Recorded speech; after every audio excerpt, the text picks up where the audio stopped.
So one of the things that we didn't really get time to do in class, and it's required for your assignment, and I don't know if your book does a great job of really explaining, is tokenization of a string.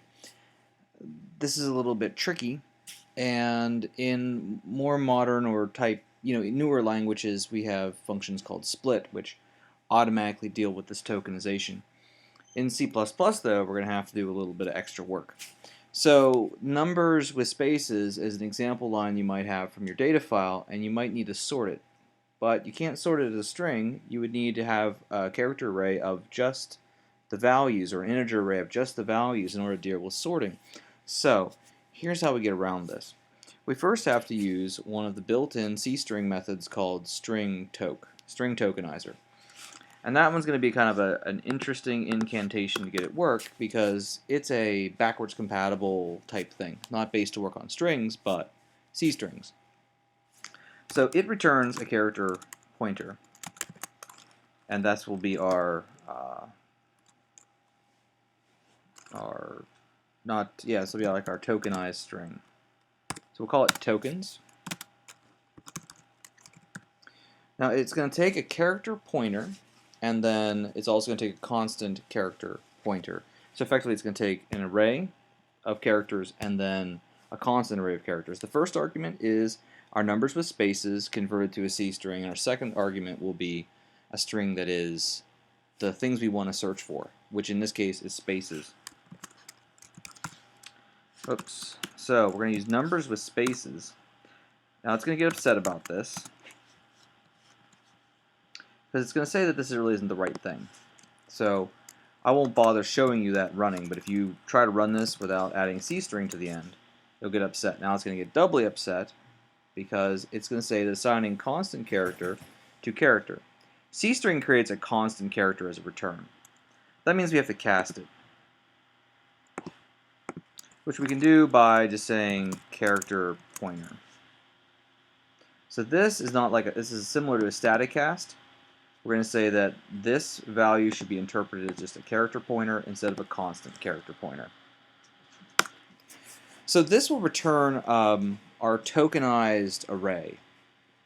But the way string toke works is not exactly what we would call orthogonal. Part of the process I'm going to have to deal with now is we have to process each of the tokens and store them somewhere. So let's create a length, so that we know how long a receiving array would have to be as a maximum. So we can use the string method size to help us out. Now I'm going to use this as the parameter for some other array, so it's kind of important that I keep it as a constant so I can use it. So let's do a character array. Oops.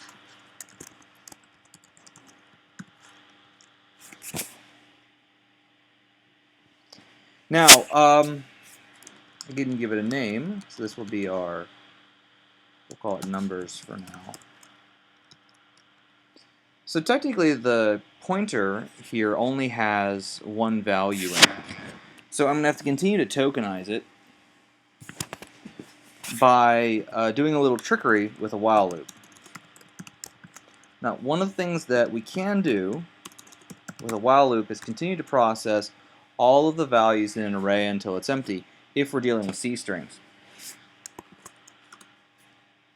And here's the tricky part. Here's the part that's confusing. So when we have our numbers array, we need to populate it, of course. But we're going to have to keep in line with our current own counter. So we'll have to create our own counter. Which we can do this then. And we'll have that equal the current tokens.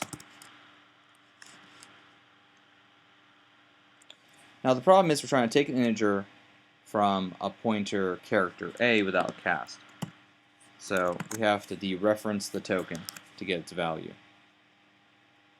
So we'll use the asterisk to get the actual value at that position.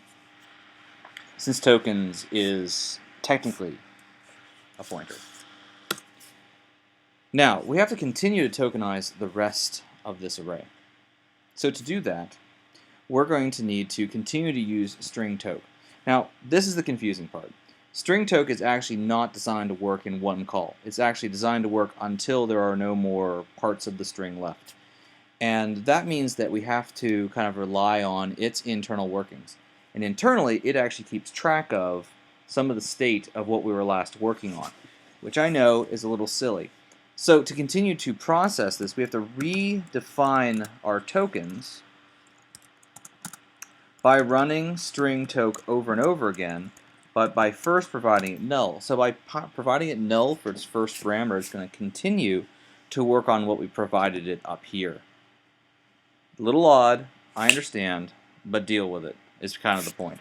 Now, what we're going to do is we're going to continue to look for those spaces.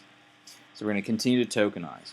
So what's actually going to create is a tiny little series of substrings. It'll go the character we're currently at with a \0, null terminating, which will let us extract that character.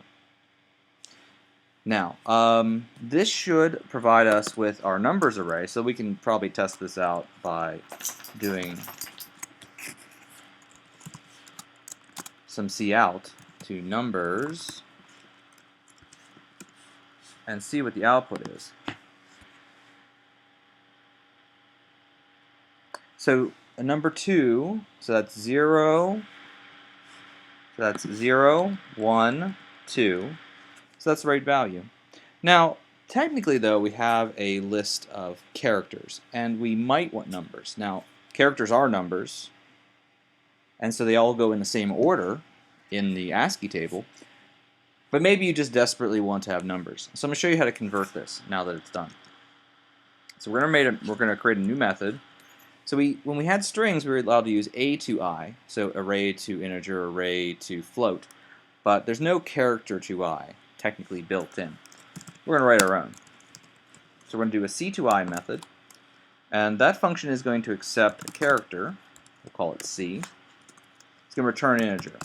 To transform any character, especially a number, into what it could be from a numeric standpoint, we take that character and we subtract the value of 0 from it. So 0 effectively represents the offset of 0 in the system. So if I have the number 0 as c, the letter 0 as c, and I subtract the numeric value of 0 from it, the actual outcome is the value 0. If it was 1, it'd be 1 more than that, and so on. So we can get our numbers from here. So I would like to create a prototype for this so that I can use it in my main. And then we're going to reprocess our array once more.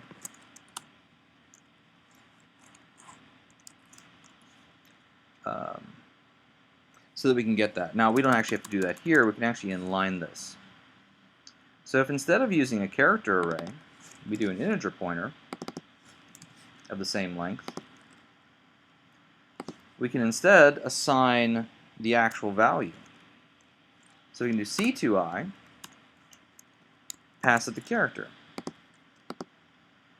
And we should, in the end, get the same value. And we do.